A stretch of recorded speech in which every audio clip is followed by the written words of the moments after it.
Meus queridos irmãos, com muita alegria que eu vos cumprimento com a doce paz de nosso Senhor e Salvador Jesus Cristo. Hoje, 10 de maio de 2020, domingo, dia do Senhor, Escola Bíblica Dominical, Igreja Evangélica Assembleia de Deus, em Araguari, Minas Gerais, o templo sede, Avenida Bahia 309, e com o pastor presidente, pastor Osmar Ferreira da Cunha. Prazer imenso tê-los todos vocês conosco, os nossos irmãos que estão aqui, são poucos que estão chegando. Deus abençoe a vida de vocês. Estamos hoje para aprendermos a palavra do Senhor, e nós vamos estar louvando a Deus com o hino da nossa harpa cristã 171, um pecador remido. E vai os nossos parabéns a todas as mamães. A minha mãe, mamãe, parabéns pelo seu dia. A minha esposa, parabéns, viu? Te amo muito. Também a minha sogra, a irmã Desirê, a irmã Ivandra, todas as mamães, parabéns, que Deus os abençoe. Hoje é um dia muito especial para nós. 171, um pecador remido. Era um pecador, andava sem Jesus, não tinha esperança nem divina luz. Hoje sou remido, Cristo me salvou, com seu sangue me lavou.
Estaremos fazendo a leitura bíblica em classe, lição de número 6, 10 de maio de 2020, a condição dos gentios sem Deus. O textual está na carta que Paulo escreveu aos Efésios, capítulo 2, versículo 11. Portanto, lembrai-vos de de que vós, noutro tempo, éreis gentios na carne, chamados incircuncisão, pelos que na carne se chamam circuncisão, feita pela mão dos homens. Verdade prática. Outrora, sem Deus, por meio de Cristo, os gentios tornaram-se descendência de Abraão e herdeiro das promessas. Também nós vamos estar lendo, juntamente com os irmãos, a leitura bíblica em classe, que está na carta que Paulo escreveu aos Efésios, capítulo 2, verso 11 e 12, e Romanos, capítulo 4, o verso 12 ao 14. Convido a igreja a estar lendo comigo, acompanhando a leitura bíblica em classe. Efésios 2, capítulo, verso 11 e 12. Portanto, lembrai-vos de que vós, no tempo, éreis gentios na carne, e chamados incircuncisão pelos que na carne se chamam circuncisão, feita pela mão dos homens, que naquele tempo estavam sem Cristo, separados da comunidade de Israel e estranhos ao conceito da promessa, não tendo esperança e sem Deus no mundo. Romanos capítulo 4, o verso 12 ao 14. E se fosse pai da circuncisão, daqueles que não somente são da circuncisão, mas também andam nas pisadas daquela fé que teve nosso pai Abraão, que tivera na incircuncisão, porque a promessa de que havia de ser herdeiro do mundo não foi feita pela lei a Abraão ou a sua posteridade, mas pela justiça da fé. Pois se os que são da lei são herdeiros, logo a fé é vã e a promessa é aniquilada. O objetivo geral é esclarecer de que modo os gentios estiveram privados da promessa messiânica. Nós temos três objetivos específicos. Primeiro, conceituar espiritualmente a circuncisão e a incircuncisão. Segundo, especificar a antiga condição do gentio sem Deus e sem Cristo. E terceiro, afirmar que desprovidos de Deus, os gentios marchavam para a perdição eterna. Nós vamos estar orando ao Senhor, pedindo que Deus venha falar poderosamente aos nossos corações. Senhor Deus, nós estamos na Tua presença, te damos graças por tudo aquilo que o Senhor tem feito pela nossa vida. Obrigado por esta manhã de domingo, dia do Senhor, por podermos estar aqui para aprender a Tua palavra. Pedimos ao Senhor, fale profundamente aos nossos corações, para que o Seu nome venha a ser glorificado. Esteja, Senhor, conosco, abençoando esta aula, dando, Senhor, graça, unção do Teu Espírito Santo e sabedoria espiritual, como o Senhor sempre já tem dado ao Teu servo, pastor Rubens Paiva, que estará ministrando-nos a Tua palavra. Fala profundamente aos nossos corações. Nós oramos, Pai, em nome do Senhor Jesus Cristo. Então hoje nós teremos o prazer de estar ouvindo o nosso irmão em Cristo, pastor Rubens Paiva, pastor de uma de nossas congregações, estará com a oportunidade. Depois o nosso pastor presidente, pastor Osmar, vai estar dando o desfecho final. Vamos estar recebendo o pastor Rubens Paiva.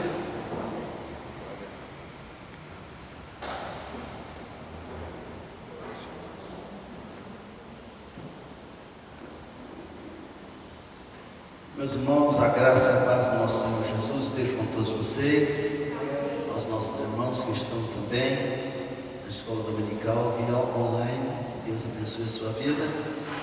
Eu quero aproveitar a oportunidade para parabenizar as mamães pelo seu dia hoje, da Alemanhazinha. Muito bom estar reunido de novo, né? Graças a Deus. Estou feliz de estar na casa de Deus nesta manhã com vocês. Dada a exiguidade do nosso tempo, nós vamos nos ater à nossa lição de hoje, lição de número 6, a condição dos gentios sem Deus. Essa lição é importante porque, assim como o apóstolo Paulo, que lembrava a igreja de Éfeso como era a sua condição antes de serem alcançados pela graça do nosso Senhor Jesus.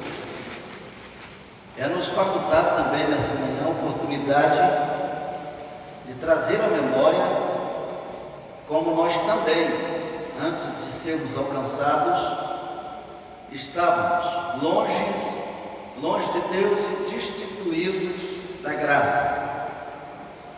A lição é importante porque ela vai nos ensinar a conceituar espiritualmente essa palavra circuncisão no aspecto espiritual. Também vamos entender a antiga condição dos gentios sem Deus. E, por último, afirmar que, desprovidos de Deus, os gentios, dos quais nós já fizemos parte, marchavam para a perdição eterna. Vamos passar a nossa lição nos comentários.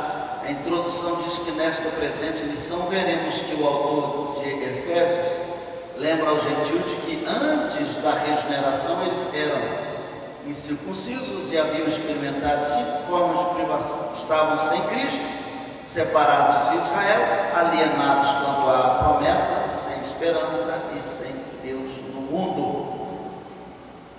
Então o apóstolo, ele escreve à igreja e ele diz: portanto, lembrai-vos de que noutro tempo vocês eram gentios na carne, chamados de circuncisão, pelos que na carne chamam-se incircuncisão.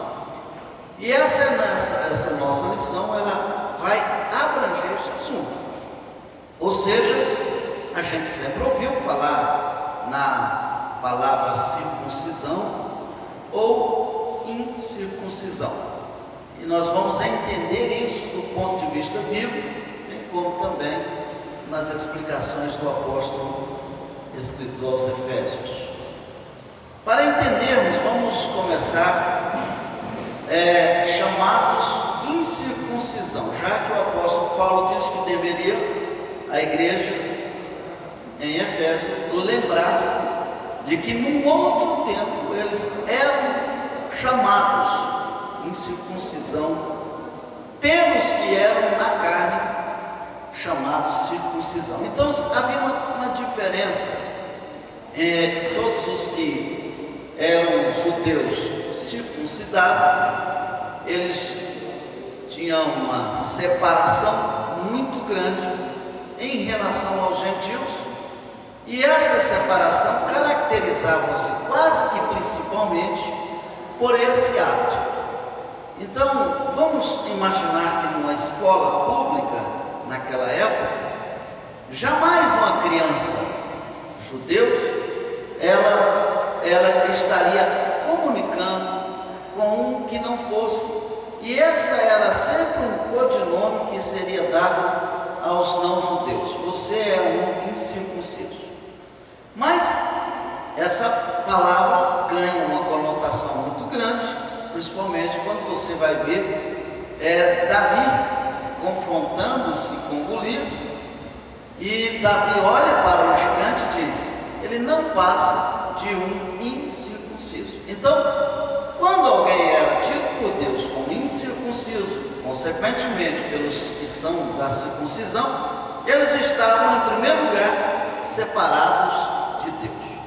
E é por isso que a gente vai entender isso nos conceitos de circuncisão, no significado religioso da circuncisão, na circuncisão do coração e na circuncisão na nova aliança. O conceito de circuncisão, vamos conceituar a palavra. Circuncisão é a remoção cirúrgica do prepúcio do órgão sexual masculino. Logo você já entendeu que mulher não passava por isso. Pronto, era só os homens. As mulheres por si só não passavam por esse ato, prescrito na lei como sinal externo de que pertencia a Deus. Deus ordenou que isso fosse feito entre os homens de Israel. Todos os homens, todos do sexo masculino, deveriam passar pela circuncisão, que constava então com uma cirurgia na remoção do prepúcio do órgão sexual. Isso fazia com que materialmente eles fossem vistos como uma nação separada para Deus.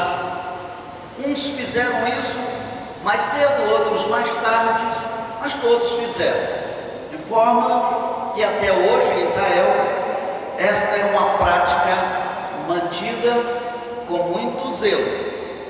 Hoje a igreja precisa passar por isso, os homens da igreja, não para serem reconhecidos como povo de Deus, mas o apóstolo Paulo faz questão de lembrar aos gentios que o fato deles não terem essa prática fazia com que eles, antes da graça, fossem destituídos daquilo que eles acreditavam possuir, que era exatamente Deus. O procedimento era realizado no 8º dia de vida dos nascidos em Israel. Pela lei, quando a criança nascesse, depois de 8 dias eles deveriam, mas você vai encontrar pessoas passando por esse ato até mesmo na vida adulta.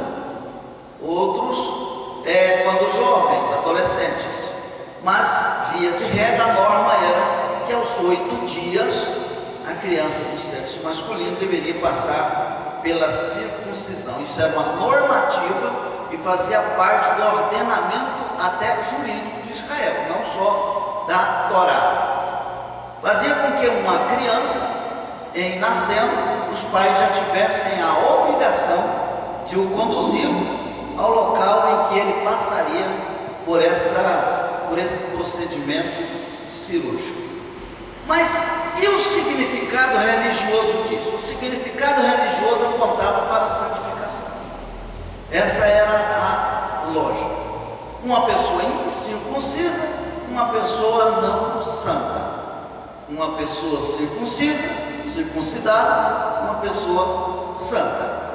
Apontava para a santificação, mesmo que era feito em caráter material e físico, mas tinha um aspecto de santificação, um aspecto espiritual, e ordenado por Deus.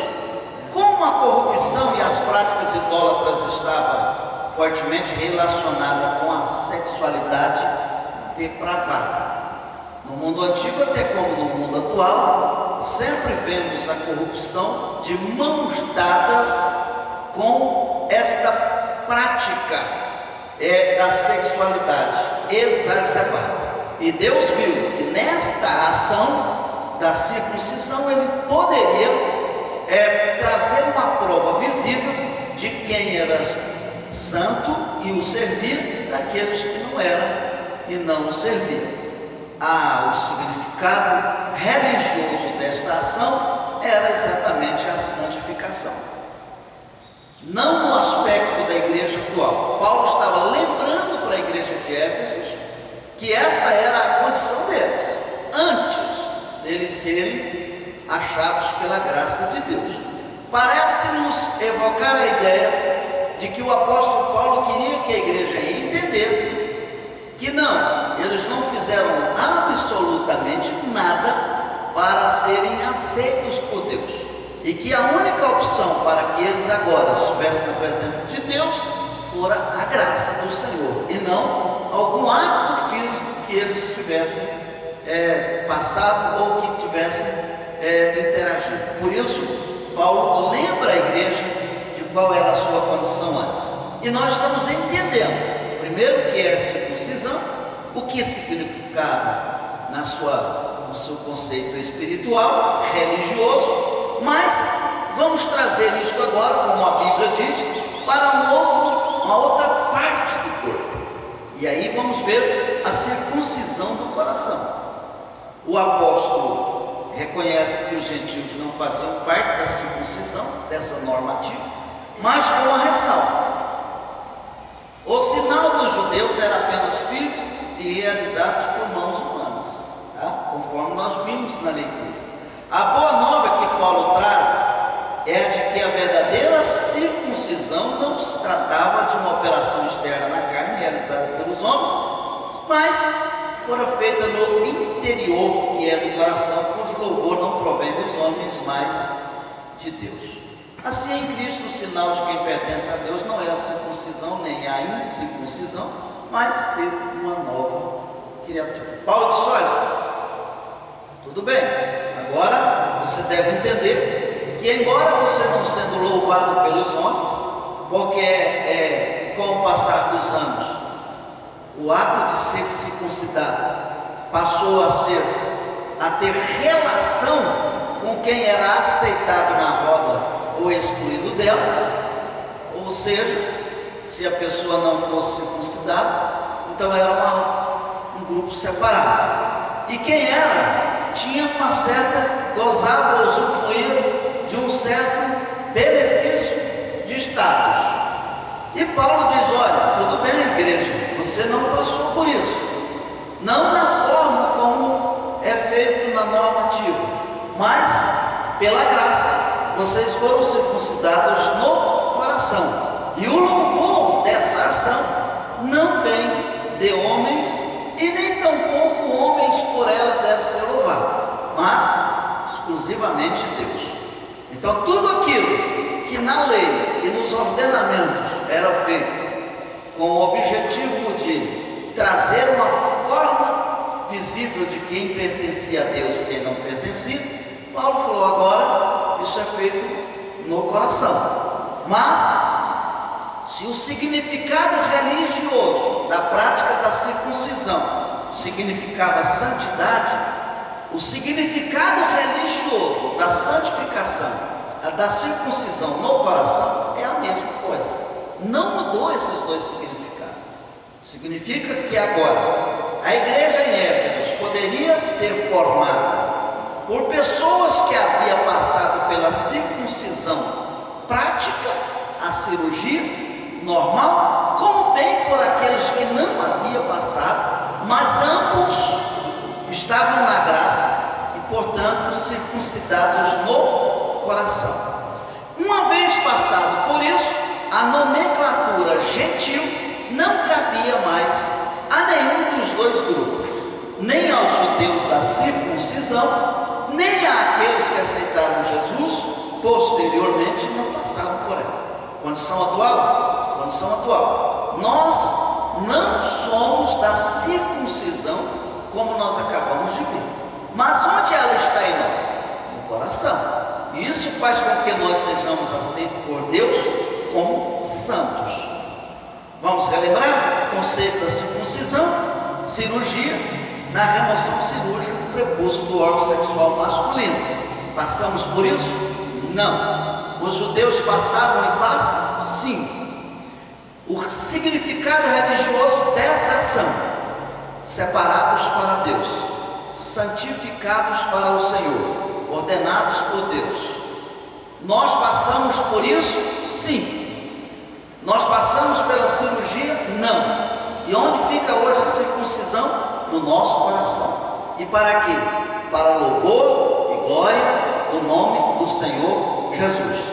E para que toda a ação da salvação, que não depende das ações humanas, logo nós não temos nenhuma ação que possa nos colocar dentro da salvação. Nós não temos salvação exclusivamente de Deus e todos os atos que a ela pertencem.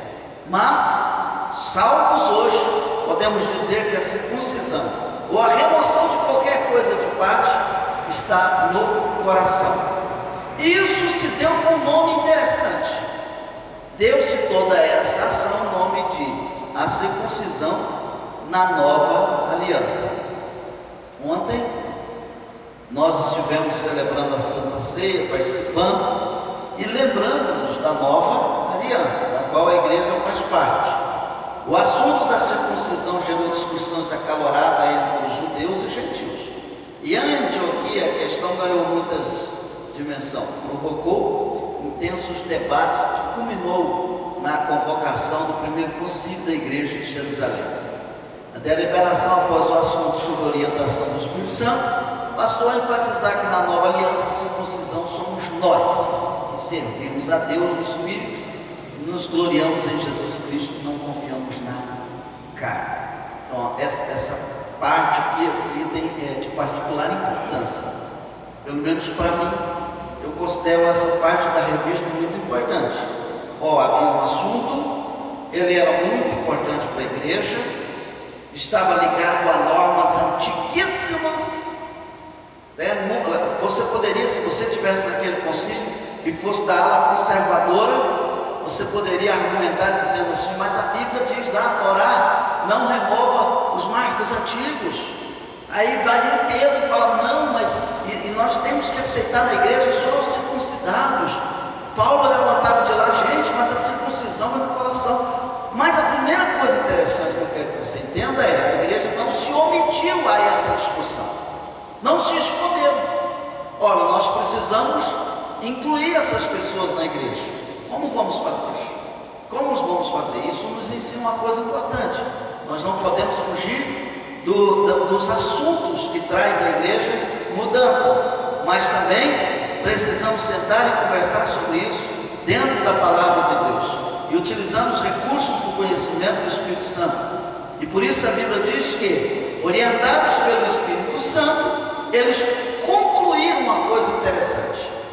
O Espírito Santo, em vendo que a igreja e os apóstolos tinham a intenção de resolver aquilo, porque senão do debate produziriam-se as agressões verbais. E o que o diabo queria? Uma divisão: os que eram da circuncisão para um lado e os que eram da incircuncisão para outro. E igreja dividida não faria parte do reino. O Espírito Santo orienta dizendo o seguinte: olha, é o seguinte, os salvos em Cristo, esses sim são reconhecidamente os circuncidados. Pronto, não importa se eles foram circuncidados como a normativa indicava, como a cirurgia, ou se foram no coração. Agora, diante de Deus, o resultado é o mesmo: separados para servir a Deus. Coisa boa, né? Uma boa notícia para a igreja, principalmente para nós homens. Senão, os que aceitaram Jesus aí já de idade a mais, teria que passar pelo mesmo processo que muitos dos judeus passam até hoje. O que nós entendemos aqui? Entendemos que os gentios tornaram-se descendência de Abraão e herdeiro das promessas. Entendemos que quando alguém, lá na igreja primitiva, até nos dias atuais, reconhece Jesus como seu Salvador, ele agora passa a fazer parte das promessas que o Senhor Deus fez a Abraão também, já que antes estávamos excluídos disso. Mas agora, uma vez reconhecendo o Senhor Jesus na nossa vida e Ele nos aceitando diante dele, então nós passamos a fazer parte também das promessas de Abraão, promessas que antes os gentios eram excluídos.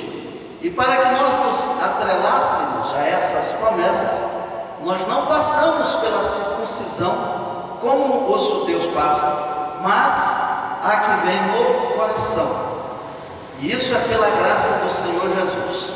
O que nós entendemos nesse primeiro ato? O que é circuncisão, como ela se dá, o resultado religioso disso, a circuncisão no coração.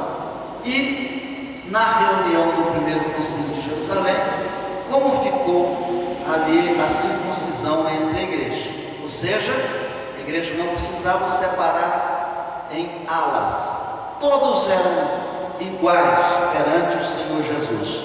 Judeus e gentios poderiam comungar da nova aliança, e isso nós entendemos. Eu fui claro nesse primeiro item, vocês entenderam? Já vamos passar para o item 2. Nessa parte, estranhos quanto ao conserto da promessa. O que Paulo falou? Olha, era assim que vocês estavam, tá? Era esta a vossa condição, uma vida sem Cristo. Ao descrever a história passada dos gentios, o apóstolo traz à memória que naquele tempo, muito bom e interessante dizer que Paulo estava falando, naquele tempo lá atrás, quando vocês não tinham Jesus, isto era antes da regeneração. Eu creio que vocês entendem a palavra regeneração, podemos usar a analogia, por exemplo, de uma árvore que você vai lá e corta, e depois você vai vendo crescendo os seus frutos novamente. Isso chama-se um tipo de regeneração. E antes disso, o apóstolo Paulo disse que em nós, a nossa posição era estar longe das promessas do Senhor Jesus. Isso indica que a religiosidade dos gentios, porque eles eram religiosos, tá? Não era falta de Deus, era falta do Deus verdadeiro. Em termos de religiosidades, os gentios nos deixaram para trás até hoje, tá? Então, assim, em termos de serem praticantes, estavam lá. Vocês se lembram do Paulo quando chegou no Areópago e ele viu lá inúmeros lugares de adoração, altares? Então não era por falta de Deus, era por falta do Deus verdadeiro. E isso Paulo falou assim: mesmo que vocês estavam servindo vários deuses, longe de Cristo, sem Jesus, isso não era nada. Vocês estavam longe da promessa do Senhor Jesus. Também significa que eles desconheciam a Cristo. O apóstolo Paulo, ele traz isso para a igreja já conhecedora. É bom que você traz à memória aqui o seguinte: por que Paulo fez isso? Será que a igreja em Éfeso, por algum momento, começou a mudar isso? Ela começou a pensar que não, peraí, nós já somos crentes há muito tempo. E Paulo falou: não, peraí, vocês foram alcançados pela graça, mas antes a condição de vocês era essa, assim como é a condição de muitas ainda atualmente, separados da comunidade de Israel. Não eram só separados de Cristo por desconhecer a Cristo. Paulo falou: eu quero que vocês entendam que vocês não tinham amizade com Israel, vocês não tinham como se comunicar, vocês não tinham como comungar com Israel, estavam separados. O versículo 12, o apóstolo salienta a desvantagem dos gentios não pertencerem à comunidade de Israel. Estavam excluídos não só dos símbolos externos, que é o caso da circuncisão, mas não faziam parte do povo escolhido. Essa era a condição da igreja antes de conhecer Jesus. Antes vocês estavam assim, separados não só dos símbolos externos, por serem incircuncisos, mas também estavam longe dos privilégios das promessas de Deus, alienados dessas promessas, fora delas. Essa era também a nossa condição.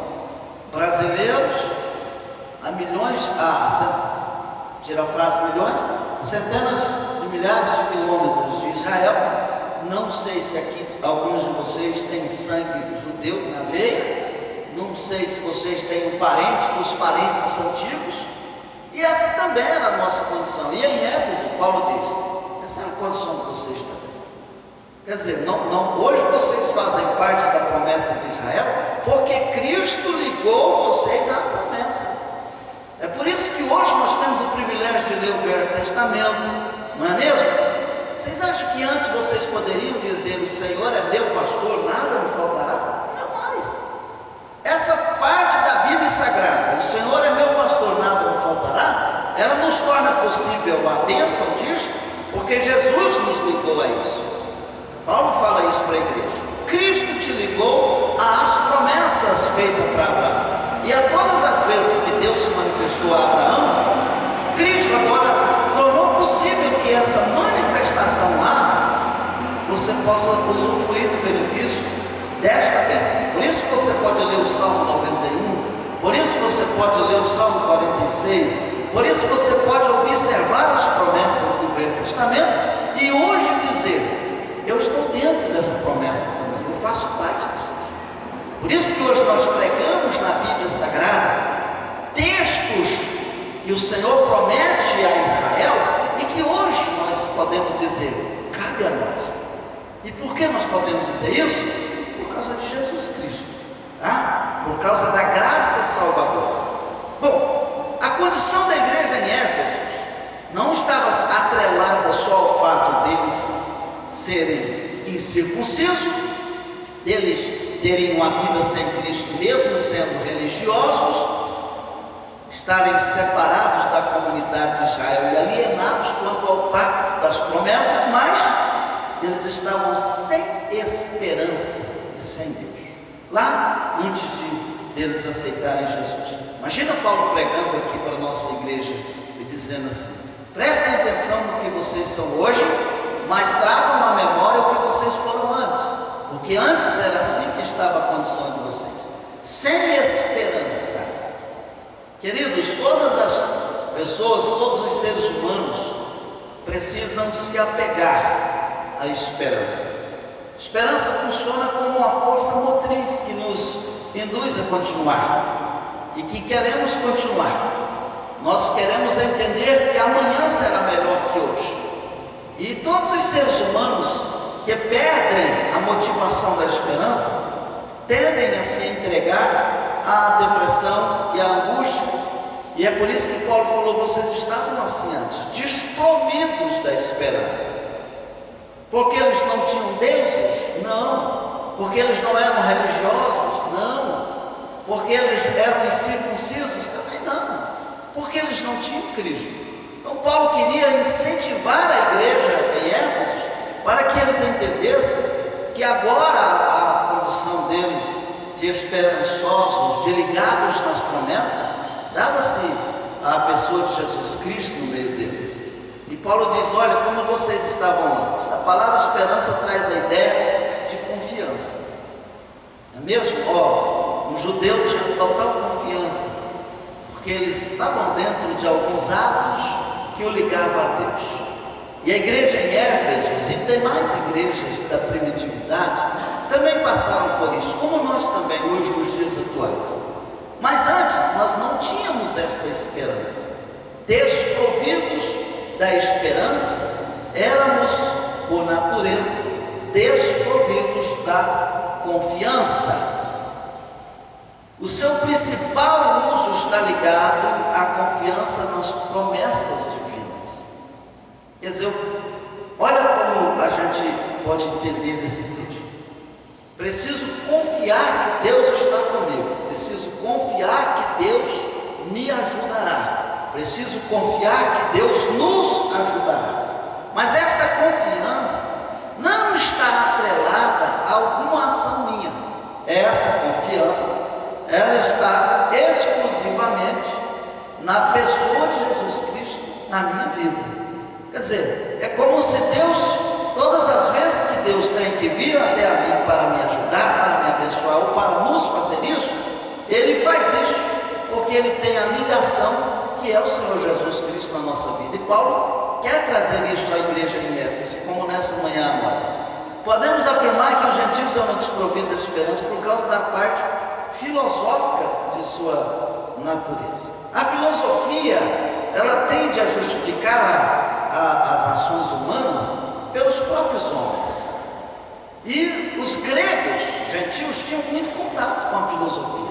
E a filosofia indicava isso até hoje, né? Nós temos, por exemplo, Kierkegaard, que é um regis defensor de que os homens existem por si só. E está aí nas escolas, as pessoas estudando a filosofia de Friedrich Nietzsche, o autor da célebre frase "Deus está morto". E como os homens hoje também tendem a viver através de sua filosofia, e todas as vezes que nós queremos viver através do nosso mundo, do nosso conhecimento, da nossa forma, todas as vezes que nós queremos viver porque nós queremos produzir a nossa vida, nós estamos fazendo isso alienados de Deus. Então, Paulo fala: ô Éfesos, igreja, vocês estavam fora das Escrituras, fora da promessa, porque vocês viviam atrelados às vossas vãs filosofias, sem Deus no mundo. Olha que coisa interessante. Olha, eu tenho vários deuses, antes igreja de Éfeso, tenho vários deuses, eu tenho conhecimento filosófico da vida. Vale dizer que a ciência filosófica não visa dar respostas, mas apenas fazer perguntas e fazer com que você raciocine sobre essas perguntas e você descubra as melhores respostas. mas assim. E então agora vem Paulo dizendo assim: isso não muda a sua condição, você ainda continua caminhando sem esperança e ainda continua caminhando sem fé, sem paz, sem ligação com Deus, sem ligação com as promessas. Você ainda está alienado de Deus. Então, vamos resolver essa questão. Sem Deus no mundo. O escritor na nossa revista diz: a expressão sem Deus, que era a condição da igreja em Éfeso antes de ser igreja, não significava que os gentios não serviam ou não acreditavam numa divindade. Não era isso que significava, né? Sem Deus no mundo. Não, Paulo estava falando para um povo que tinha um panteão de Deus. É como se você hoje fosse pregar na Índia, né? Se você chegar lá na Índia hoje, você não pode dizer que o indiano não tem Deus, porque ele vai abrir o armário da casa dele e vai te mostrar 300 deuses. Então assim, não era isso que Paulo estava dizendo. Não era que as pessoas não eram religiosas, não era que aquelas pessoas não se dobravam ou não reconheciam alguma deidade. Vamos entender isso.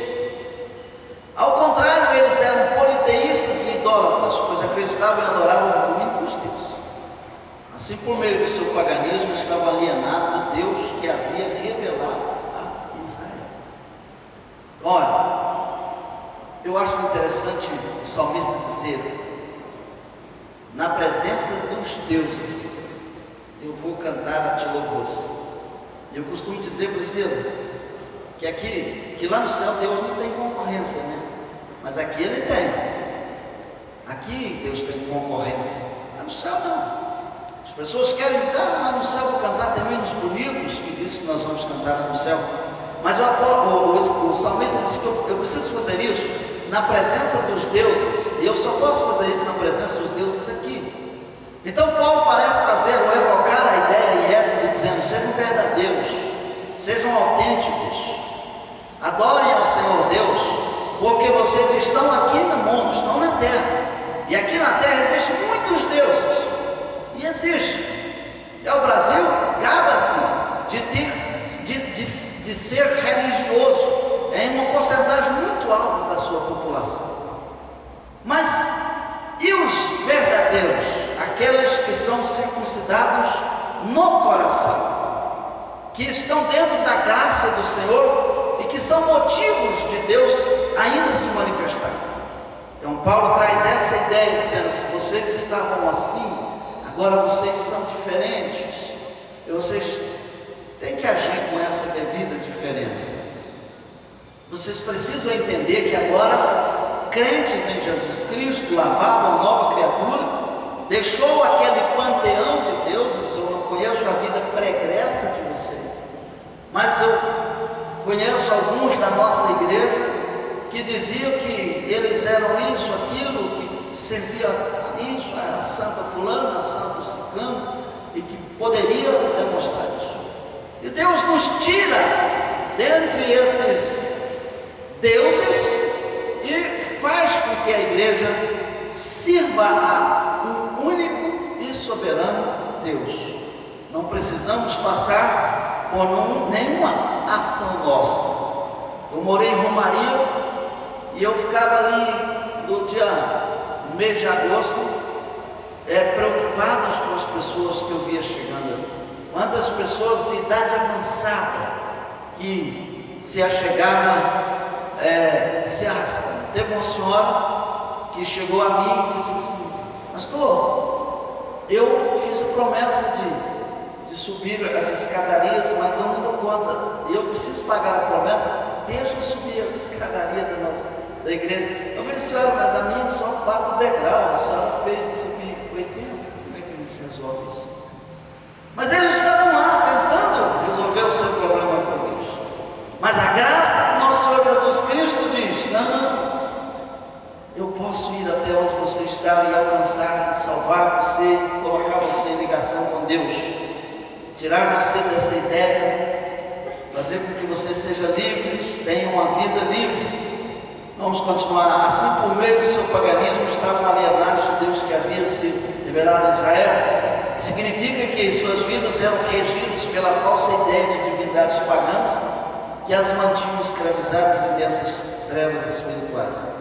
Trata-se de uma descrição de um quadro calamitoso.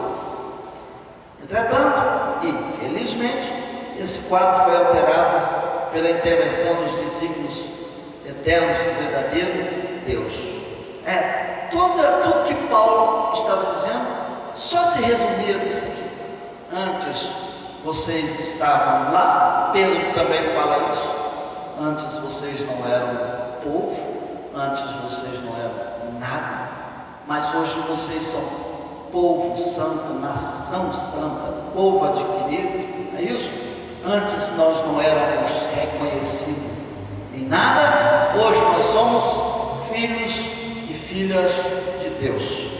Por isso a igreja precisa adorar ao Senhor, cultuar ao Senhor com alegria, servir ao Senhor com alegria. Por isso a igreja precisa ser sal da terra e luz do mundo. Por isso a igreja, e o que se espera que a igreja seja, é realmente diferente. É realmente diferente. O Senhor Jesus, Ele espera que nós possamos agir como Ele quer que nós agimos. No outro tempo éramos incircuncisos e estávamos excluídos da aliança com Deus, separados de Cristo e de Israel, vivíamos alienados ao conceito da promessa, desesperançados e longe de Deus. Um dia, porém, a magnitude do amor divino circuncidou o nosso coração, aproximou-nos de Cristo e de Israel, incluiu-nos na esperança da promessa, revelou-nos a nós o único e verdadeiro Deus, bendito seja o seu nome. Sabe, agora a coisa funciona assim. Agora você tem crentes no Brasil dizendo: abençoa Jerusalém. Tem ou não tem? Quem ora aí por Jerusalém, queridos? Pela paz de Jerusalém. Agora você tem Roberto dizendo: Deus abençoa o povo judeu, o povo da promessa. E lá em Israel você tem uma igreja dizendo: abençoa a igreja no Brasil. Olha que coisa fantástica. Se você for a Israel como o pastor Osmar foi, eu não sei se ele viu algum crente da Assembleia de Deus lá tem igreja da Assembleia de Deus? Você tem? Será que tem? Tem. E aí pode chegar e falar: paz do Senhor, irmão. Quando isso era possível na lei, mas tornou-se possível na graça do nosso Senhor Jesus Cristo. Senhoras e senhores, eu fui claro, vocês entenderam? Eu creio e acredito piamente que nós ainda vamos voltar aos nossos tempos de ministração de escola dominicais de culto, no tempo devido. Hoje, portanto, nosso tempo acabou e eu quero convidar o irmão pastor Osmar que nos substituirá. Que Deus abençoe a sua vida, tá? Deus abençoe a vida de vocês que estão aí através da plataforma do Facebook. Já estamos cultuando, né? Já estamos em culto. Não esqueçam a máscara, né? Somente para falar no microfone que a gente tira. Deus abençoe os irmãos, em nome do Senhor Jesus.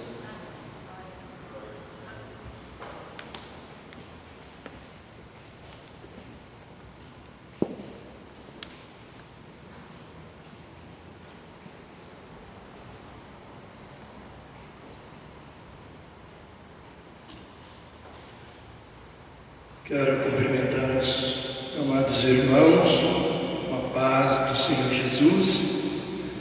Nós glorificamos a Deus por mais uma escola dominical. Glorificamos a Deus pela vida do professor, pastor Rubens Moisés de Paiva, que deixou muito bem claro aqui nesta manhã a diferença dos incircuncisos e os circuncisos. Incircuncisos sem Deus, sem a promessa de Deus, e circuncisos os que estão dentro, debaixo da promessa de Deus. E nós homens, a promessa no coração. Foi muito bem explicado a nossa gratidão a Deus. Irmãos, à noite, 19h30, o culto de louvores e adoração a Deus, na responsabilidade das irmãs, que vão estar aqui homenageando todas as mães aqui da igreja, as mães da cidade de Araguari, de Minas Gerais, do Brasil e do mundo, né? Louvado seja o nome do Senhor. Não tendo mais nenhum aviso, nenhuma atividade, nós vamos já de pé agradecer a Deus em oração.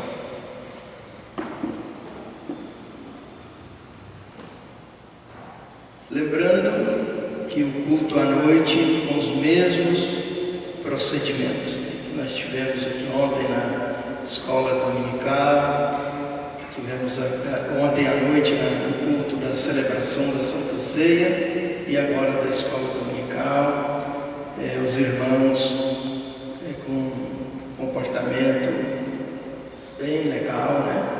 Não tivemos nenhuma insistência. E eu glorifico a Deus pela vida da igreja do Senhor, do povo de Deus, que são pessoas ordeinas. Vamos orar. Maravilhoso Deus, poderoso Pai que está no céu, nós rendemos ações de graças ao Teu nome por mais uma escola dominical. Ela voltou a ser realizada presencialmente, pela vida dos alunos, dos irmãos que vieram interessados em aprender a Sua palavra. Ao voltarmos para nossas casas, voltaremos edificados, fortalecidos na graça do Senhor e no poder da palavra. Pai, nós oramos também em favor dos internautas que estiveram conectados, assistindo a aula, que também eles foram, sem dúvida, edificados com a palavra do Senhor. Querido Deus, querido Pai, nesta oração nós apresentamos as mães que neste dia estão recebendo homenagens, que estão recebendo abraços, flores, outros não podendo abraçá-los, mas estão telefonando, passando as mensagens de carinho, de amor, e respeito e reverência às mães, a doadora da vida. Pai, nessa oração nós oramos também pelas mães que estão tristes neste dia, por lembrarem de seus filhos que entraram pelo caminho da desobediência, da perdição, da rebeldia. Alguns estão confinados num presídio. Pai, conforta os corações destas mães. O Senhor é poderoso para entrar na vida dos seus filhos e filhas, para salvá-los, libertá-los, transformá-los pelo poder da Tua palavra e do sangue de Jesus Cristo e do nome poderoso do Senhor. Assim nós oramos pelos enfermos. Senhor, visita cada um, repreenda as enfermidades, repreenda todo o mal, toda a fúria do inimigo contra as vidas, que o Teu povo viva em paz, aguardando o momento glorioso do encontro com o Senhor. Assim nós Te pedimos estas bênçãos e Te agradecemos no nome de Jesus. Amém.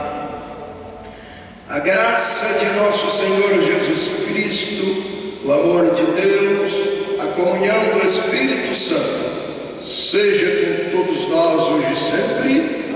Amém. Tenha um excelente domingo na graça do Senhor Jesus.